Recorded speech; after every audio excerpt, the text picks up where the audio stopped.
Heart to Heart, a Catholic media ministry, presents Season of Joy, Reflections for the 50 Days of Easter. Today's reflection is by Roger Auer.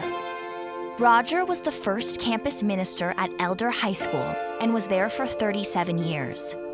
He and his wife Mary have 3 daughters and currently 5 grandchildren. He was a member of the New Jerusalem community for 30 years.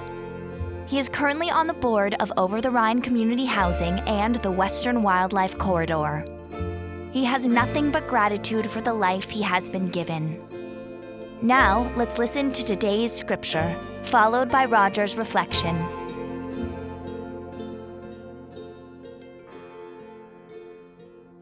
A reading from the Acts of the Apostles. Peter and John were going up to the temple area for the 3:00 hour of prayer. And a man crippled from birth was carried and placed at the gate of the temple called the Beautiful Gate every day to beg for alms from the people who entered the temple. When he saw Peter and John about to go into the temple, he asked for alms.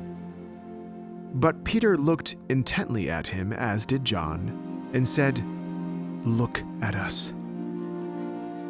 He paid attention to them, expecting to receive something from them.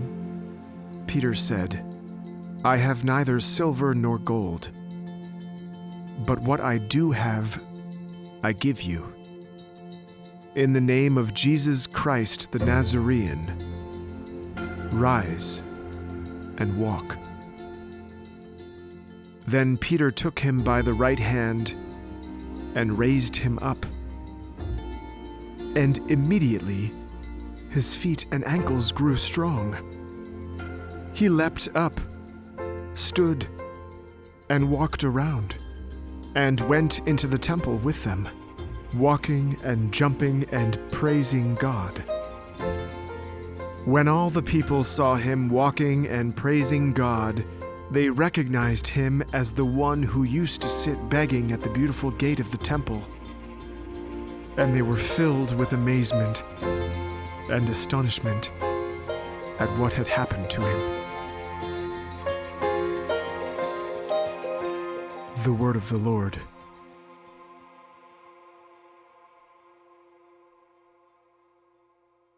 Today's reading is one of my favorites. It was only a short time after Jesus' death and resurrection. The 2 disciples already had gotten it. They knew how to build and participate in this kingdom that Jesus spent so much of his time talking about.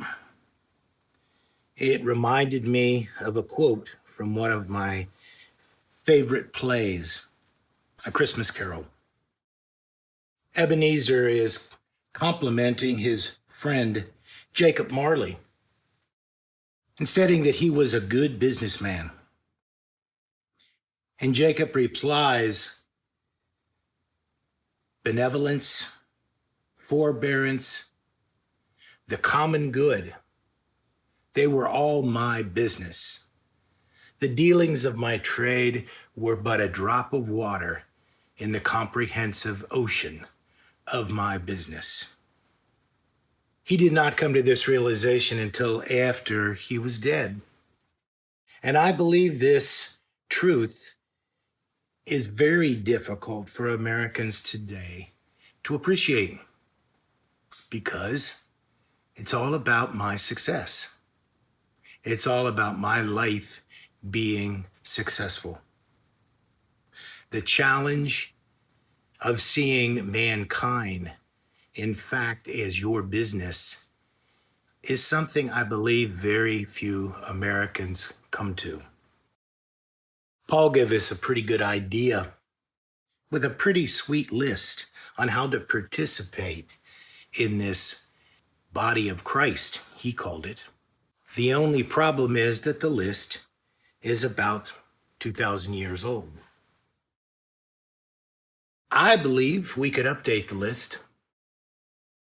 For myself, I was the campus minister of an all-boys high school for about a little over 25 years. And I was able to make some connections because one of my jobs was to organize community service for the boys.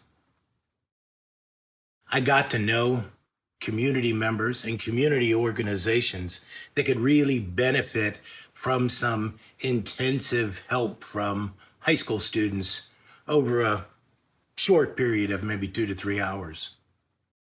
One of the greatest gifts that I can still appreciate is that even though I'm retired now, I can use those connections with the school and with the community to set up service opportunities.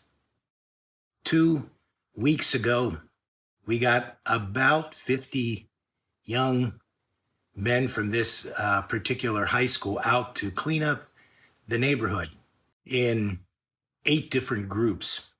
It was a wonderful day interacting with the neighborhood. And after it was over, there was a lot of smiles on the faces of the neighbors and on the faces of the high school kids. Now, maybe we do have silver and gold that we can contribute to the building of the kingdom. And maybe we have a gift of healing. Maybe we have the gift of healing relationships and interactions between people of different races and different backgrounds. Maybe, just maybe, our contribution in that way will, in fact, be part of building this kingdom that we so want to live in way before we die. And so, during this time after Easter, maybe we need to ask ourselves what it is that we can contribute in order to participate in the building of the kingdom. Thank you.